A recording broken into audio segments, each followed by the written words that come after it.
Mesdames et messieurs, chers téléspectateurs de la chaîne TME, bonsoir et bienvenue à cette grande interview. L'actualité internationale connaît une accélération remarquable, marquée par des enjeux, et des tensions et des recompositions géopolitiques. Pour en décrypter les enjeux et les dynamiques profondes, la chaîne TM1 reçoit ce soir professeur Franklin Nyamsi, analyste politique et géopolitique, enseignant et intellectuel camerounais. Donc, pour décrypter ces sujets avec lui, nous allons lui donner l'occasion de se présenter. Professeur, bonsoir. Bonsoir à vous. Je suis très heureux d'être à TM1, de m'adresser à ce grand public du Mali, du Sahel, de l'Afrique continentale et de cette diaspora. J'espère que cette émission contribuera à éclairer les lanternes de notre temps. D'accord. Selon vous, pourquoi assiste-t-on aujourd'hui à une telle accélération de l'actualité internationale? On assiste à une accélération apparente de l'actualité internationale parce que les grandes plaques tectoniques sous-jacentes de la géopolitique ont bougé. Okay. La grande question de l'homme sur la Terre, depuis qu'il a pris conscience de son existence à l'issue du processus créatif divin, c'est la question des règles de répartition des ressources qui permettent la reproduction des générations. Donc, le contrôle des ressources du sol, du sous-sol, des ressources des eaux et des ressources aériennes. La répartition de ces ressources, le contrôle et la transformation de ces ressources déterminent les rapports de force entre les hommes. Ceux qui contrôlent les ressources dominent les sociétés. Ceux qui ne contrôlent pas les ressources sont dominés dans les sociétés. Okay. Ceci s'applique au plan du village, au plan de la commune, de l'arrondissement, de la région. Cela s'applique au plan de la ville, de la nation. Cela s'applique au plan de la sous-région, au plan du continent et au plan du monde. La géopolitique internationale est entrée dans une crise nouvelle parce que des forces nouvelles qui ont émergé de ce qu'on appelle le Sud global revendiquent une nouvelle répartition des ressources stratégiques de la planète. Jusqu'ici, et cela depuis pratiquement 600 ans, nous étions sous l'hégémonie de l'Occident. L'Occident contrôlait les corps humains, traite négrière. Il contrôlait les continents de la Terre, colonisation. Il contrôlait les rapports de force entre les puissances, le droit international. Okay. Il contrôlait les échanges, le commerce international. Okay. Il contrôlait la diplomatie. Il contrôlait les arcanes de l'ordre politique international. Okay. Sous le double appel de l'Afrique, de la Russie, de la Chine, de l'Iran, de l'Amérique du Sud, l'ordre ancien craque, d'où l'accélération des événements. D'accord. Ce qui m'amène à vous poser la question justement pour en savoir quelles sont les grandes lignes de force qui définissent aujourd'hui l'ordre mondial. Parce que l'ancien ordre mondial, celui qui s'effondre, est celui qui avait été dicté par les puissances négrières, les puissances coloniales, les puissances impérialistes occidentales. Dans cet ordre mondial, tout le reste du monde constituait une ressource naturelle pour l'économie centrale du monde, qui était l'économie de l'Europe et des États-Unis et du Canada. Okay. Avec leurs dominions japonais, australiens, israéliens à travers le monde. Cet ordre-là était basé essentiellement sur les victoires militaires réappropriées de la Première Guerre mondiale et l'équilibre fragile des nations qui a été bâti dans la Société des Nations à la fin des années 10 et à l'intérieur de l'Organisation des Nations Unies à partir notamment de 1946. Cet équilibre-là était en faveur de l'accumulation massive de richesses dans le Nord, et cela pour seulement moins d'un quart de la population de la planète, et l'exploitation massive des richesses de ce qu'on a appelé le Sud global, c'est-à-dire plus de 75% des populations de la planète. Aujourd'hui, comme je le disais tout à l'heure, des forces nouvelles se sont dotées des moyens militaires, des moyens technologiques, des moyens économiques, et qui plus est, des moyens idéologiques et spirituels de contestation de l'hégémonie occidentale. Il s'ensuit qu'aujourd'hui, à l'intérieur de chacun de nos pays, à l'intérieur de chacune de nos régions, nous sommes confrontés à un grand choix. Allons-nous vers le monde multipolaire, c'est-à-dire le monde d'une répartition beaucoup plus équitable des ressources de la planète, Ou est-ce que nous voulons rester dans le monde unipolaire, c'est-à-dire un monde globalement sous la suprématie du dollar, sous la suprématie du droit international d'essence occidentale, sous la suprématie d'institutions internationales où des pays moins peuplés, des pays moins riches en potentiel naturel dictent leurs lois, ou est-ce que nous allons vers de nouvelles organisations internationales comme dans notre sous-région, l'Alliance des États du Sahel, comme l'axe russo-chinois ou russo-sino-nord-coréen qui émerge? Est-ce que nous allons vers la construction du monde multipolaire ou est-ce que nous nous accrochons au vieux monde qui, de toutes les façons, a basculé? Il a basculé vers l'Orient. D'accord, c'est parfait. Mais dans ce cadre-là, est-ce qu'on peut parler d'une rupture ou bien vous estimez que c'est juste une continuité masquée des rapports de force entre puissances? D'abord, on sait que le droit international est entièrement la matérialisation de l'équilibre des puissances. Okay. Ceux qui écrivent le droit l'écrivent avec la certitude qu'il y a une armée qui va appliquer leurs règles. Sinon, le droit sans la force, c'est une vieille antinomie philosophique. Le droit sans la force est impuissant. Et la force sans le droit est aveugle. Or, l'équilibre des puissances, c'est-à-dire l'équilibre des puissances militaires, l'équilibre des puissances technologiques, l'équilibre des puissances économiques, l'équilibre des puissances démographiques, a basculé en faveur, eh bien, de ce qu'on appelle aujourd'hui le Sud global. Donc, il s'agit d'une rupture paradigmatique. C'est l'effondrement de la domination occidentale. Ceux qui n'en prennent pas acte, que ce soit en Occident ou ailleurs, vont être brusqués par les événements. Ceux qui ont vu venir ce point de bascule, où les exploités du monde entier revendiquent une égale participation à l'équilibre mondial, ceux qui ont vu venir cela, ils vont mieux participer à la transition dans laquelle nous sommes. L'Alliance des États du Sahel, dans notre continent, est à l'avant-garde de cette transition. Elle a pris les devants de tout le continent africain. Je ne connais pas sur notre continent d'organisation politique qui soit plus avancée que l'AES dans la prise en compte de ce changement géopolitique mondial. Okay. Ce qui m'amène tout droit à la prochaine question, plus ancrée sur le Mali. Récemment, nous avions eu la visite de Nick Checker, au responsable américain chargé de l'Afrique de l'Ouest. Il était récemment à Bamako et vous connaissez les tensions qu'il y a eu entre le Mali et les États-Unis. Selon vous, que signifie cette visite réellement? Est-ce que c'est toujours la redéfinition des rapports de force à laquelle on est en train d'assister ou c'est juste pour relancer la coopération? Alors, moi, la réponse, elle est triple. Okay. Il y a un premier niveau. C'est que nous devons savoir quelle est la doctrine politique internationale qui gouverne les États-Unis. Cette doctrine a été rappelée dans un document essentiel du mois de décembre 2025, la doctrine de stratégie internationale des États-Unis. Elle a 3 invariants. Premier point, elle reprend le mythe politique dominant encore les États-Unis, celui de la destinée manifeste américaine. C'est-à-dire que l'Amérique a vocation, du point de vue de ses idéologues, qu'ils soient du Parti républicain ou du Parti démocrate, à être la première puissance mondiale. America First. Ça se traduit concrètement par plus de 830 bases militaires américaines dans le monde. Il n'y a absolument aucun autre pays qui ait la prétention de dominer le monde et qui puisse se comparer de ce point de vue aux États-Unis. Ça, c'est le premier point.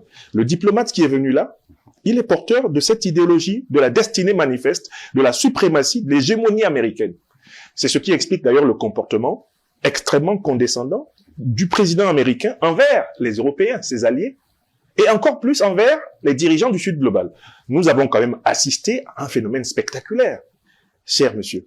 Le kidnapping d'un chef d'État, le président du Venezuela. Nous allons... Mais on va y venir. Donc voilà le contexte d'abord. Si on oublie ce contexte et qu'on se mette à penser éventuellement qu'un diplomate américain représenterait un changement de la politique américaine parce qu'il nous a rendu visite, on se trompe. Deuxième niveau d'appréciation. Qu'est-ce qu'est le Mali dans la représentation géopolitique et géostratégique américaine? Il faut savoir que le Mali, ce n'est pas n'importe quel pays africain.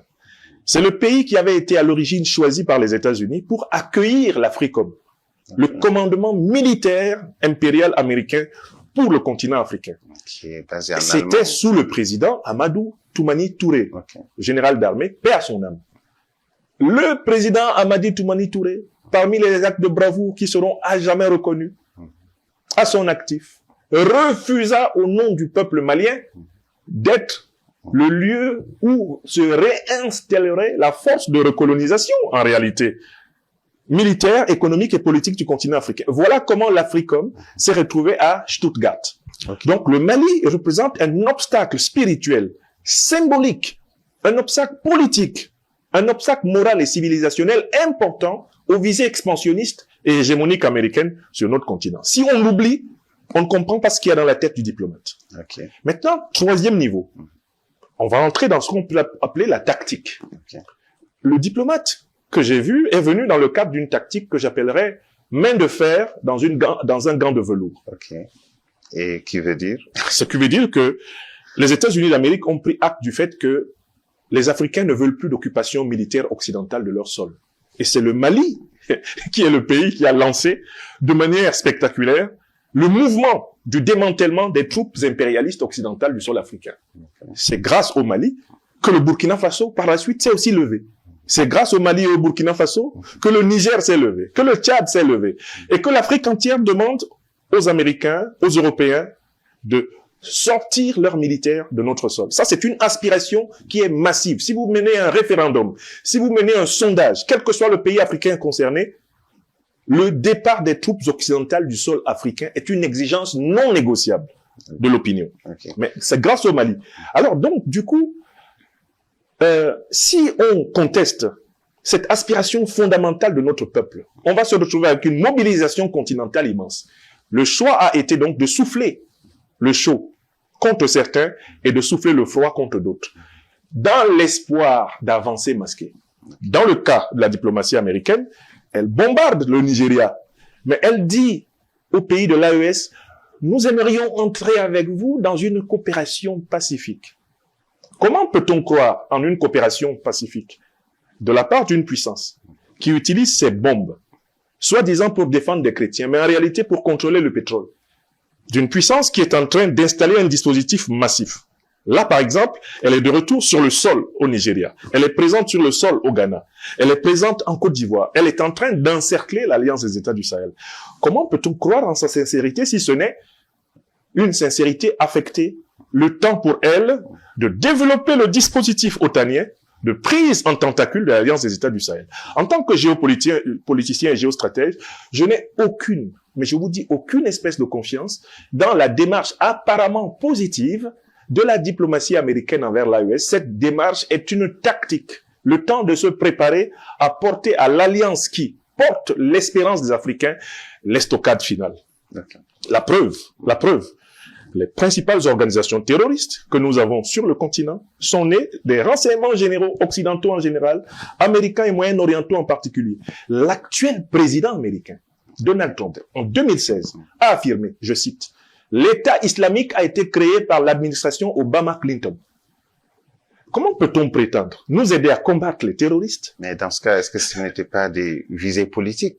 Pas du tout, c'était des faits. C'est deux camps qui sont différents. Mais, cher monsieur, ce sont des faits. Vous êtes un historien de l'instant. Vous savez ce qui se passe sans doute au Sénat américain en janvier 2025, les révélations de Madame Tulsi Gabbard, l'actuelle chef de l'agence américaine de renseignement. Elle a sorti les documents montrant que l'USAID, le fameux fonds américain d'aide au développement, a financé directement les organisations terroristes pendant plusieurs années. Et elle a dit, je cite, c'est pour ça que j'aime le livre que j'ai confié à votre rédaction ici lors de mon dernier passage, L'impérial terrorisme. Lisez ce livre. Il n'y a que des preuves officielles occidentales dans ce livre. Tulsi Gabbard dit, j'ai honte, en tant qu'officière de l'armée américaine, de découvrir que nous avons financé et créé les organisations terroristes qui ont ensanglanté le Moyen-Orient et l'Afrique depuis plusieurs décennies. Et que nous avons continué à le faire jusque dans la dernière administration avant notre arrivée au pouvoir pour le deuxième mandat du président Trump. Donc, il faut que nous, Africains, intellectuels, et vous en êtes, que nous prenions très au sérieux ces informations. Ce qui m'amène donc à émettre le plus grand scepticisme, le plus grand doute, et à appeler à la plus grande méfiance envers l'apparente ouverture l'apparente, on va dire, modestie de la nouvelle approche de l'administration Trump envers les pays de l'AES. Il s'agit de mieux nous approcher, il s'agit de mieux comprendre comment nous résistons pour mieux nous attaquer. Ok, mais c'est ce qui m'amène à vous poser, par exemple, la question sur l'Africom. Mais avant, je voudrais un peu comprendre, parce que vous semblez peut-être donner du crédit à l'administration Trump pas du tout. En parlant, je viens, en parlant du cas de comment ça s'appelle, Tulsi Gabbard. Bien sûr. Mais on se souvient quand même du montage fait qui a justifié, par exemple, l'invasion de l'Irak. Bien sûr. Et ça, c'était sur la base de preuves. Bien et sûr. est-ce que, avec cette nouvelle présentation de preuves, on peut encore leur accorder ce même bénéfice du doute? En même temps, vous allez réagir, par exemple, vous allez réagir aussi à la question liée à Africom. Et vous avez entendu la dernière sortie du commandant qui parle surtout d'une guerre, mais d'une guerre à peine voilée contre la Russie, que toutes les actions qui sont en train d'être menées. Alors, premièrement, vont dans un sens. Je veux répondre aux deux aspects de votre question. Premièrement, la guerre contre l'Irak, elle a été justifiée d'une manière absolument farfelue. Dans aucun laboratoire scientifique, que ce soit dans les sciences de la nature ou dans les sciences sociales, on accepte la démonstration que un pays possède des armes chimiques par la monstration d'un tube quelconque devant l'Assemblée des Nations Unies. Il aurait pu montrer, s'il le veut, une cigarette électronique, d'accord? Et ce serait suffisamment une preuve. Il n'a jamais été prouvé que l'Irak détenait des armes de destruction massive. D'ailleurs, le ministre des Affaires étrangères français de l'époque, Dominique de Villepin, a démenti cela frontalement et s'est opposé au nom de la France. Au Conseil de sécurité. Donc ça, c'était même pas une preuve. Le général Colin Powell, qui a fait ce spectacle-là, est l'un des meilleurs officiers de l'armée américaine. Il sait qu'on ne lui a pas donné de diplôme pour ce type de mensonge. Donc, d'abord, laissons ça. Ce qui s'est passé cette fois-ci, c'est qu'une enquête parlementaire du Congrès, c'est-à-dire de la Chambre des représentants et du Sénat, a été menée et on a déclassifié les documents officiels de l'USAID, c'est-à-dire la traçabilité administrative des paiements partis des États-Unis. Le Mali, par exemple, a protesté quand il a appris qu'on aurait versé environ 12 millions de dollars pour l'aider à lutter contre l'insécurité, alors que ces 12 millions de dollars ont atterri entre les mains d'Al-Qaïda et de l'État islamique. Donc ça s'appelle une preuve, parce que l'administration américaine a des archives qui sont consultables par l'ensemble des citoyens américains, et notamment les représentants. C'est pas du tout la même chose. Donc, je ne crédibilise pas l'administration Trump. Ce que je crédibilise sont les preuves scientifiques qui ont été délivrées en janvier 2025 devant le Sénat. Et que vous pouvez aller consulter si vous allez à Washington, vous pouvez aller au Sénat, parce que quand c'est déclassifié, c'est offert au public. Vous pouvez aller lire les preuves du financement direct des organisations terroristes par les États-Unis. Ça, c'est d'une. Et de deux, revenons maintenant au deuxième aspect de votre question qui est très intéressant.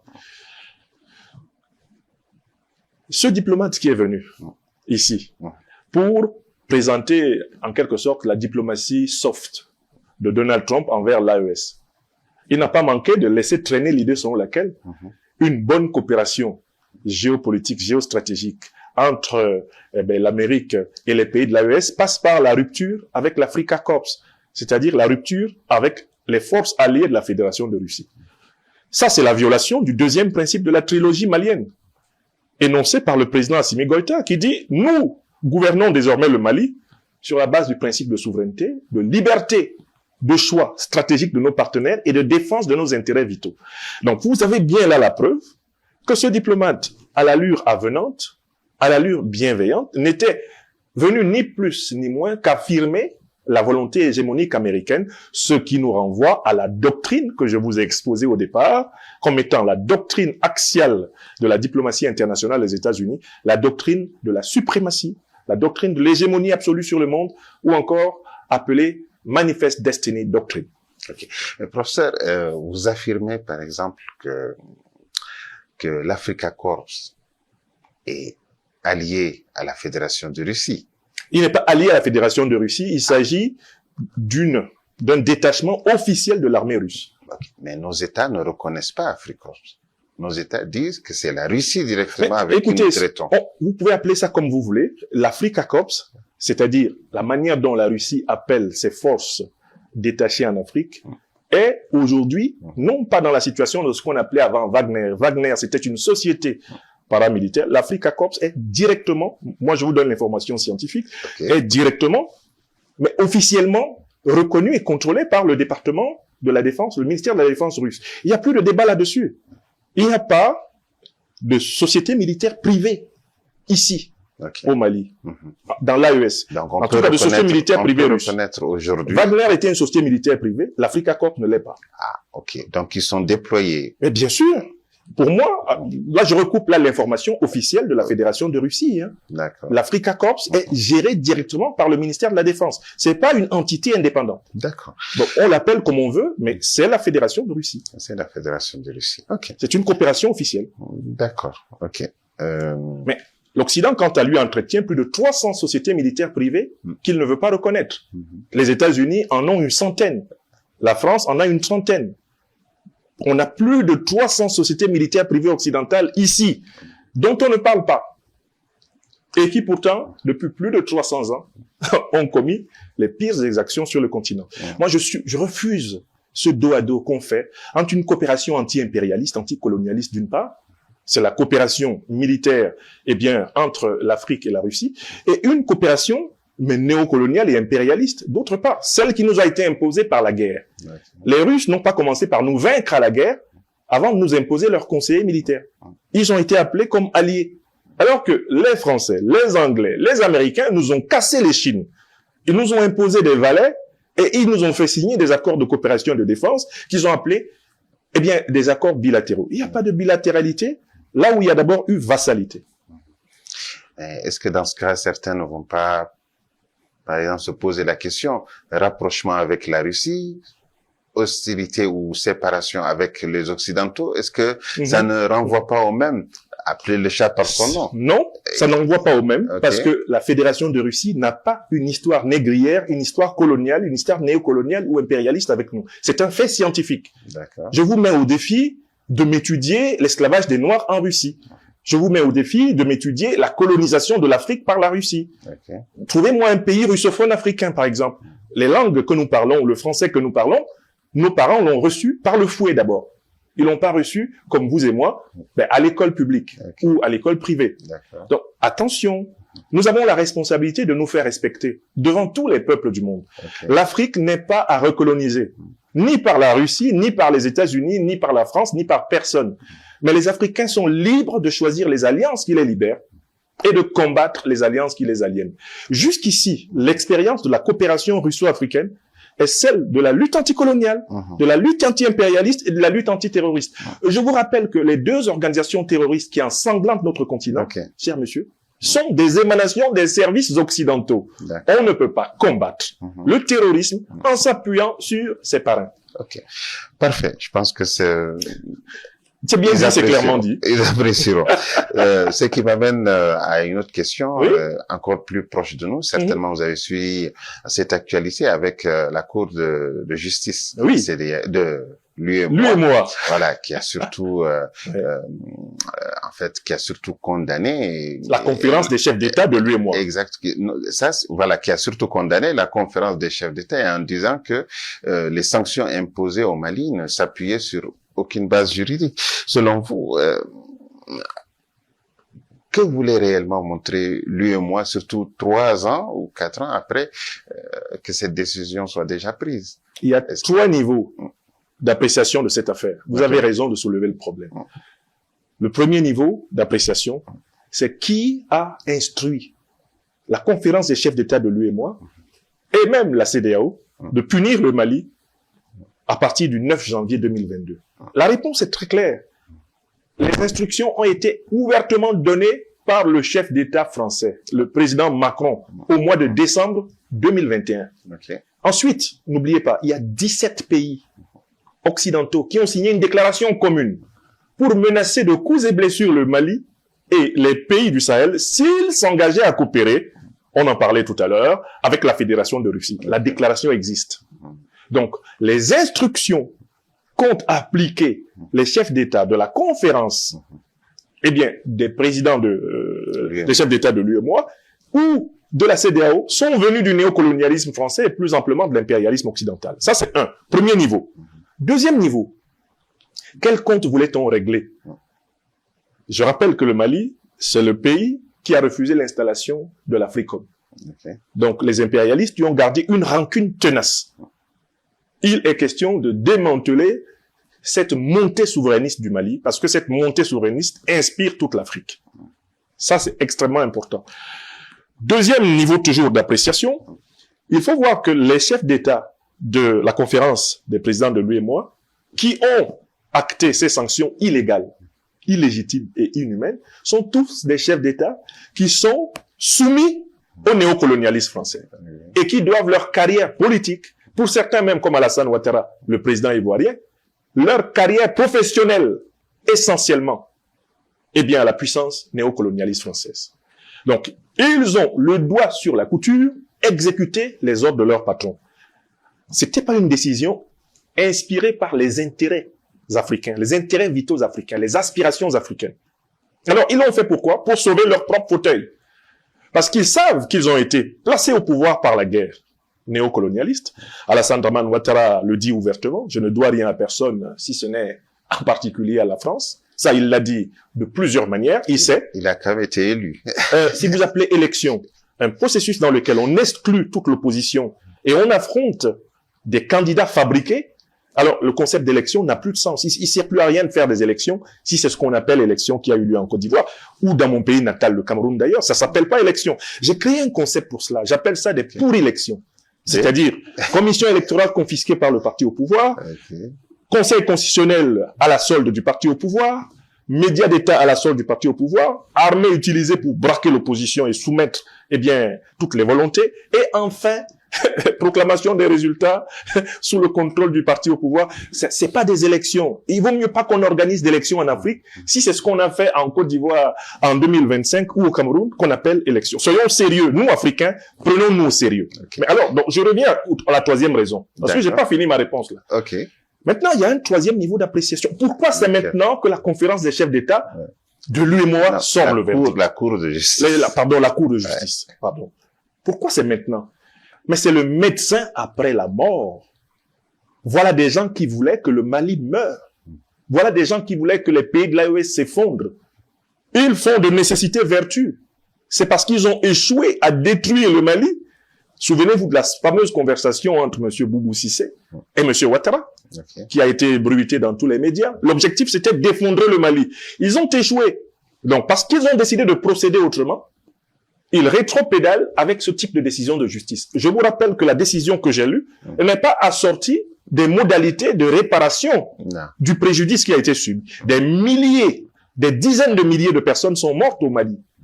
Des familles ont perdu leurs revenus. Des enfants ne sont pas allés à l'école. Il y a eu des institutions économiques et financières sociales et même politiques qui ont été fortement éprouvées par ces sanctions. Il n'y a aucune indication que l'UEMOA, le tribunal de l'UEMOA, soit capable de faire payer cela. Or, il faut payer. Qui dit justice dit réparation. Or, il n'y a pas là une ambition de réparation. Pour moi, c'est une décision de parade. C'est de la flatterie. Et d'ailleurs, de toutes les façons, la conférence des chefs d'État de l'UEMOA n'a pas renoncé à son adversité contre l'Alliance des États du Sahel en général, le Mali en particulier. Les événements que nous venons de vivre au Niger le montrent clairement. Okay. Je veux bien poursuivre, mais cela m'amène aussi à revenir sur une question, par exemple, qu'on n'a pas élucidée concernant l'Africom. Oui. L'Africom, on sait que le Mali participe quand même aux exercices Flintlock régulièrement, pratiquement. Donc, à ce niveau, je pense qu'il n'y a pas de problème par rapport à la base qui devrait être installée ici, selon vous. Je vous fais une objection. Oui, laquelle? La participation à des exercices militaires conjoints n'est pas conditionnée par l'ouverture d'une base militaire étrangère sur votre sol. La preuve, il n'y a pas de base militaire malienne aux États-Unis. Et il n'y a pas de base militaire africaine en France. Et il y a toujours eu des exercices militaires conjoints. Donc, il n'y a aucune espèce de conditionnalité entre des exercices militaires conjoints. L'Afrique du Sud fait des exercices militaires conjoints tous les jours avec la Chine, avec la Russie, avec l'Inde. Mais l'Afrique du Sud n'a pas de base militaire russe et indienne. Il n'y a aucune espèce de contradiction.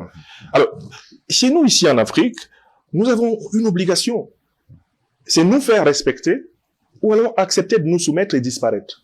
Si nous acceptons l'installation de bases militaires étrangères, moi je ne suis même pas pour l'installation de bases militaires russes en Afrique. Je suis contre toutes les bases militaires étrangères. Quand nous avons des forces alliées qui viennent opérer avec nous, elles opèrent, c'est l'idéal, en vivant dans nos propres bases militaires. Et elles peuvent en partir à notre décision. Créer des bases militaires étrangères sur votre sol, c'est accepter d'une manière ou d'une autre une relation, en réalité, de soumission, une relation de dépendance.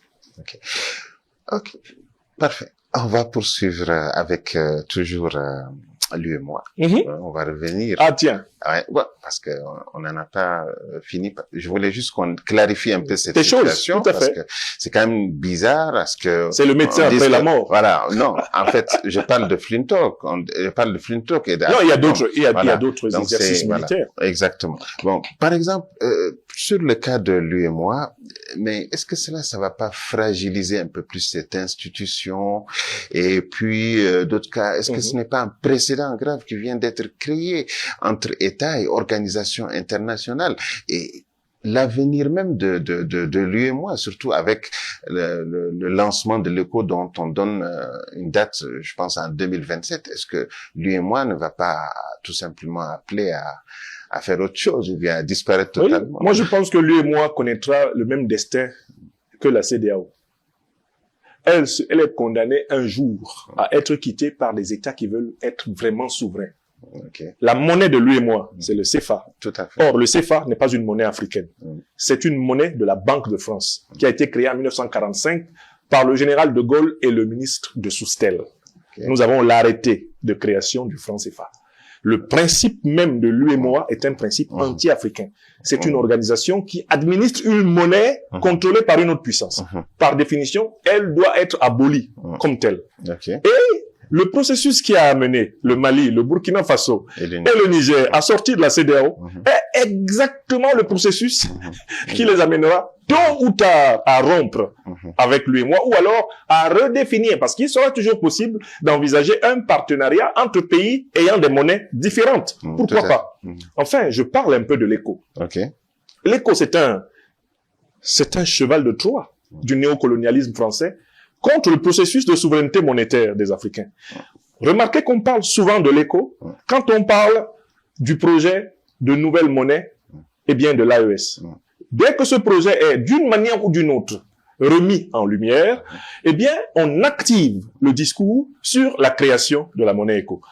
Je vous rappelle d'ailleurs que la véritable monnaie ECO qui devait être créée devait être une monnaie souveraine, indépendante de la Banque de France et à gestion flexible, c'est-à-dire s'adaptant elle-même aux fluctuations du commerce international. Dès que cette idée a été lancée, Monsieur Macron, président français, et son agent numéro 1 dans la sous-région, Alassane Draman Ouattara, eh bien, le vassal de la France-Afrique, parce que c'est ce qu'il est. Non, mais il a été installé par eux. C'est un ancien gouverneur de leur banque. Je ne parle pas de choses, c'est pas de l'invective. Monsieur, professeur, il faut qu'on aille vite. Ben, je vais aller vite. Il faut savoir que ils ont immédiatement lancé un autre ECO qui devait être contrôlé par la Banque de France.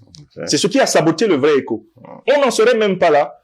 L'UEMOA, la CEDEAO aurait déjà une monnaie qui permette à toute cette sous-région de respirer d'un point de vue monétaire. Donc, moi, je considère que l'UEMOA révèle par là qu'elle souffre de la même maladie que la CEDEAO, le néocolonialisme et l'irresponsabilité. Ok. Mais dans ce cas, selon vous, certainement vous l'aviez déjà dit, mais est-ce que comment se positionne aujourd'hui l'AES vis-à-vis de tout cela, avec toute cette recomposition de la géopolitique, avec toutes ces organisations qui sont en train, une à une, de montrer quelque part leurs failles? Comment est-ce que l'AES est en train de redéfinir un peu ce dont on a assisté depuis le début? L'Alliance des États du Sahel est le laboratoire du changement politique africain contemporain. Sa démarcation par rapport à la CEDEAO, disais-je, est l'indication de la future démarcation par rapport à l'UEMOA. Et il y aura, à l'échelle continentale, une grande démarcation par rapport à l'Union africaine. Parce que les maladies profondes dont souffre la CEDEAO, dont souffre l'UEMOA, sont exactement les maladies profondes de l'Union africaine. Une organisation continentale qui est dirigée par des puissances extérieures à notre continent ne peut pas continuer à être viable pour nous. Il va naître sur le plan monétaire, il va naître sur le plan géopolitique et géostratégique, sur le plan diplomatique continental, de nouvelles organisations. Ok. En Afrique centrale, une alliance des peuples d'Afrique centrale va émerger des décombres de la CEMAC. Ok.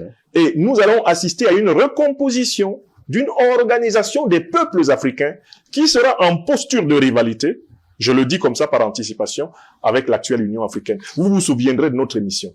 L'AES est donc le lieu où on prend les décisions qui s'imposent pour que les intérêts vitaux de nos peuples passent au cœur de la politique. Ok. Et c'est pour ça que l'AES est l'organisation politique la plus attractive, la plus intéressante et la plus aimée des Africains de ce continent. Ok. D'accord. En tout cas, l'avenir nous en dira davantage certainement. Ah mais le présent nous le dit. Vous faites une enquête maintenant.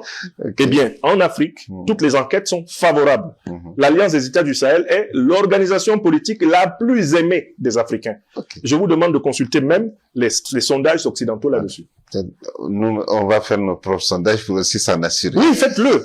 Faites-le. Ok. Ce qui m'amène aussi à poser une question qui fait partie de l'actualité. Certainement, vous l'avez suivi. C'est le dernier rebondissement en Libye avec l'assassinat de Saif el-Islam. Selon vous, est-ce que cela ne fragilise pas davantage ce pays? Est-ce que restera toujours, par exemple, en tant qu'Africain, sous dictat ou sous domination des politiques étrangères et qui ont des conséquences directes sur ce que nous subissons? Et les conséquences, quelles seront les conséquences pour le Mali et pour le Niger qui ont des rapports assez étroits avec ces pays? Saif el-Islam el-Kadhafi, fils du guide libyen Muammar el-Kadhafi, a été assassiné pour les mêmes raisons que son père a été assassiné. La Libye est une formidable réserve pétrolière. Saif el-Islam el-Kadhafi représentait le pôle de la résistance contre le pillage de la Libye. Une élection présidentielle avait été annoncée en 2021. Elle n'a pas été tenue parce que les Occidentaux, l'OTAN, qui tient la Libye, à travers les factions libyennes, ont mené un sondage qui a prouvé que Saif el-Islam el-Kadhafi allait gagner l'élection.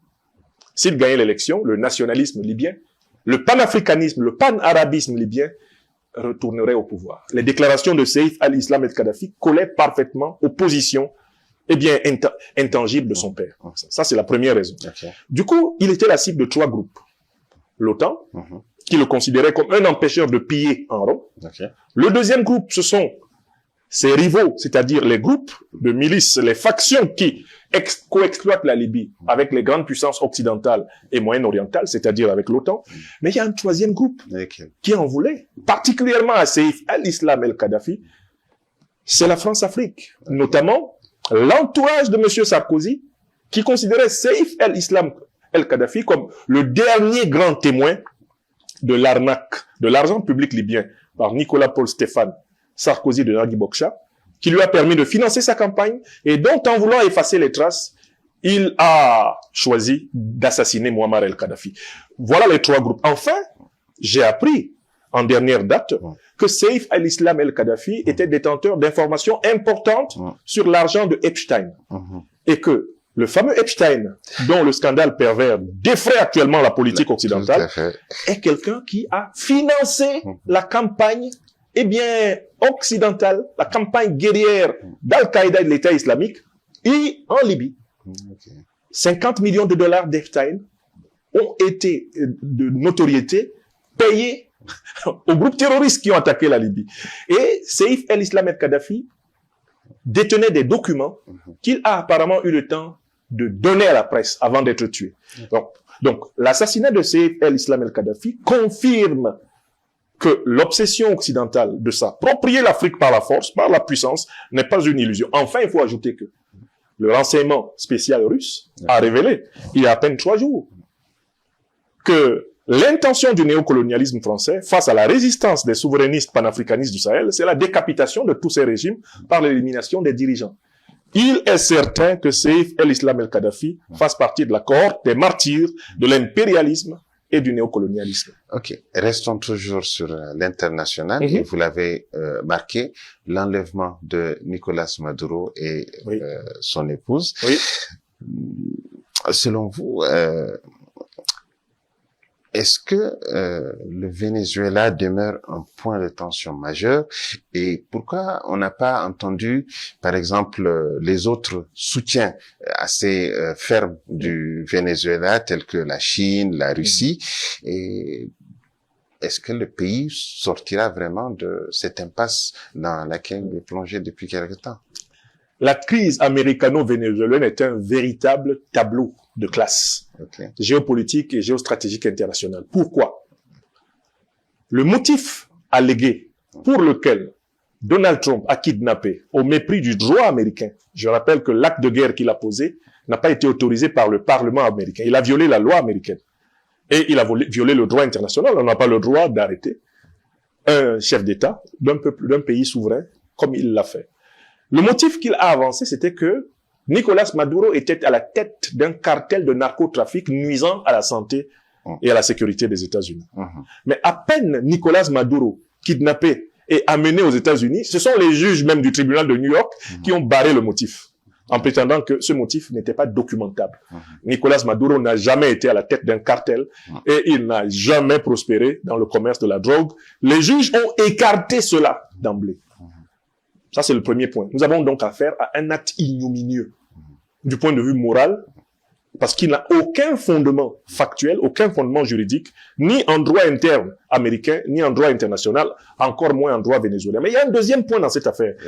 Moi, je trouve l'attitude du régime qui a été installé, bref, il n'a pas été installé, c'est le même régime, mais il y a une aile particulière représentée par Madame Rodriguez qui est maintenant au pouvoir et qui est très conciliante avec les États-Unis. Je trouve son attitude très suspecte. Et je pense que, pour ma part, on doit faire l'hypothèse que Nicolás Maduro a été trahi par une partie de l'establishment vénézuélien. Ça, c'est le deuxième point. Et puis, soupçonnait, oui, mais je ne soupçonne pas, j'ai beaucoup d'indices. J'ai beaucoup d'indices d'une coopération unilatérale, d'abord des forces armées. La manière dont il a été enlevé, c'était pas possible sans la complicité des forces armées. Et il y a une espèce de purge qui se poursuit actuellement dans les forces armées vénézuéliennes. On ne sait pas trop à qui elles profitent, puisqu'on voit de l'autre côté une politique de plus en plus conciliante avec les États-Unis. Ils ont par exemple mis la main sur 50 millions de barils de pétrole, avec l'approbation de l'actuelle présidente, qui continue à tenir la rhétorique révolutionnaire classique du régime vénézuélien, mais qui mène une politique clairement de coopération avec les États-Unis. Mais et les autres pays qui soutiennent le troisièmement, mais je viens à ça. Voilà, le Venezuela, y compris sous sous Maduro ou sous Hugo Chavez, n'a jamais signé d'accord militaire de coopération et de défense mutuelle. Ni avec la Russie, ni avec la Chine, ni avec personne. Parce que cela lui avait été tracé comme une ligne rouge par les États-Unis au nom de leur doctrine Monroe. Il lui avait dit, le jour où vous signez ça, on attaque. Vous comprenez? Donc le Venezuela n'avait pas cette clause. Et Nicolás Maduro n'avait pas signé avec la Russie un tel contrat. Ça aurait pu changer quelque chose? Mais vous voyez bien que c'est ce qui change tout en Iran maintenant. C'est parce que ça changeait complètement les choses. Si l'armée américaine était convaincue, en attaquant Caracas, qu'elle se retrouverait face à des détachements de l'armée russe, je peux vous dire qu'elle n'aurait pas attaqué. On aurait eu la situation à peu près comparable de la crise de 1962 avec Cuba, lorsque, cette fois-là, l'armée russe était installée militairement à Cuba, avec des missiles de guerre pointés sur les États-Unis. Donc, ce n'est pas le cas. Pourquoi? Parce que Nicolás Maduro croyait encore, avec son régime, à une troisième voie, non soumission aux États-Unis, mais en même temps, non pacte avec la Russie sur le terrain de la défense mutuelle.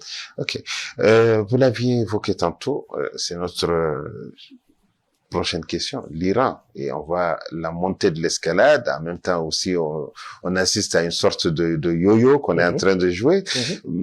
Selon vous, est-ce que cela redéfinit-il en fait les rapports de force également entre puissances et comment les alliances et les rapports de force évoluent-ils autour de Téhéran aujourd'hui? D'abord, l'Iran, contrairement à ce que la propagande néocolonialiste et impérialiste occidentale nous en a dit, c'est une grande civilisation multimillénaire. C'est une nation d'abord polyphonique, variée. J'espère que vous savez par exemple qu'il y a des juifs iraniens. C'est une nation extrêmement variée, mais qui a connu une grande et longue civilisation politique qui date de l'empire des Perses et des Mèdes. C'est une grande terre de civilisation. Il ne faut pas l'ignorer. Deuxième élément qu'il ne faut pas ignorer, L'Iran est un pays qui s'est reconstruit à la fin des années 70, donc avec la révolution menée par l'ayatollah Khomeini, autour du principe de l'alliance de deux forces. La foi, dans une branche particulière de l'islam qu'on appelle le chiisme, et de l'autre côté, la haute technologie, la science. Il y a des centaines de milliers d'ingénieurs de très haut niveau, de technocrates et de bureaucrates de très haut niveau qui ont été formés en Iran. C'est une puissance techno-scientifique. En même temps que c'est une puissance en termes d'idéologie religieuse. C'est vraiment le grand bastion du chiisme dans l'islam. Ça, c'est le deuxième élément qu'on n'apprécie pas suffisamment sur l'Iran. Enfin, troisième élément, ils ont compris que la souveraineté est absolument liée à la capacité de dissuasion militaire. Et ils se sont axés dans le développement de leur capacité de dissuasion. La preuve en a été donnée par la défaite spectaculaire qu'ils ont administrée à Israël lors de la guerre de 12 jours. Le monde entier a vu que l'Iran... C'est pas encore clair. Mais je vous donne mon point de vue. Vous m'avez appelé pour que je dise ce que je pense. L'Iran a battu Israël. Aucune puissance dans le Moyen-Orient n'avait été capable de frapper les cœurs névralgiques de l'appareil d'État israélien comme l'Iran l'a fait. Et ce sont les États-Unis qui se sont interposés pour stopper les dégâts. C'est ce que nous avons vu. Nous qui étudions scientifiquement l'affaire. Il n'y avait jamais eu une puissance dans tout le Moyen-Orient qui a été capable de frapper le centre névralgique de l'intelligence israélienne, le Mossad, et de le balayer. Donc, l'Iran a montré que si on tenait à sa disparition, lui, il pourrait faire disparaître, en même temps éventuellement que lui-même, tous les satellites de l'impérialisme occidental dans la sous-région. Alors, maintenant, l'Iran a acquis une quatrième dimension. C'est des alliances fortes avec la Fédération de Russie, avec une clause de défense mutuelle. Vous comprenez pourquoi Donald Trump a du mal à tirer, à lâcher ses bombes. Il y a une clause de défense mutuelle irano-russe. Et ça s'est compliqué parce que la même clause... On n'a pas vu cette clause lors de la guerre de 12 jours. Ah, mais c'est vous qui le dites. Mais moi, je pense qu'une partie de l'efficacité iranienne face à Israël ne peut s'expliquer que par la bonne intelligence entre les Iraniens et les Russes. Et que les Américains ont mesuré le danger à cela. Quand ils ont senti que la Russie soutenait l'Iran, que la Chine soutenait l'Iran, ils ont fait cesser le conflit. Et maintenant, la Chine, ouvertement, soutient l'Iran. Et puis, n'oubliez pas, cet État extrêmement courageux, la Corée du Nord, qui, elle, s'est engagée à faire partie du conflit, si les États-Unis le déclenchent. Donc, qu'est-ce qu'on voit? On voit bien le modèle vers lequel l'Afrique doit aller pour cesser d'être agressée. On ne peut pas se protéger des agressions impérialistes si on ne donne pas la claire certitude aux puissances impérialistes qu'elles peuvent subir des conséquences sévères. C'est la loi de la géopolitique, la géostratégie internationale. Donc, ce qui m'amène à vous poser la question de savoir, est-ce que nous sommes entrés dans un nouveau monde multipolaire? Et dans ce nouveau monde, le centre de gravité autour des pouvoirs, ce sont autour du pouvoir mondial aujourd'hui. C'est de quel côté? Et comment l'Afrique doit avoir sa place dans ce centre de gravité? Alors, le monde multipolaire est déjà en cours. Et le concept même de multipolarité signifie la multiplicité des centres de gravité. C'est dans le monde hégémonique, unipolaire, que le centre de gravité, c'était l'OTAN, au sommet de laquelle les États-Unis. Et le monde entier soumis à l'OTAN et donc aux États-Unis. Le symbole étant la suprématie internationale du dollar. Ce monde-là est un monde disparu. Il est en train de couler sous les flots comme un continent englouti, comme le raconte par exemple le mythe de l'Atlantide. Alors, dans le monde multipolaire, comment ça fonctionne? C'est un monde de souveraineté réciproque. C'est un monde de négociation, de consensus, de compromis. C'est un monde où personne n'impose unilatéralement ses règles aux autres. Ce sont des règles arrangées. Mais dans ce monde aussi, les rapports de force comptent. Comment l'Afrique peut-elle s'en sortir dans le monde multipolaire? En bâtissant des puissances comme l'Alliance des États du Sahel. Quelle question? Nous sommes au laboratoire, cher ami. C'est ici que l'Afrique est en train d'accomplir ce qu'elle aurait dû accomplir depuis très longtemps. Le grand livre du président Francis Kofi Kwame Nkrumah, Africa Must Unite, avait énoncé tous les termes, et c'est l'idéologie panafricaniste qui est le socle, de référence conceptuelle de tout cela. Si nous agrégeons nos nations, et nous allons de l'agrégation à l'union, à la communion, nous constituons des puissances. Et dès lors que nous constituons des puissances, nous devenons difficilement attaquables par des ennemis de taille comparable.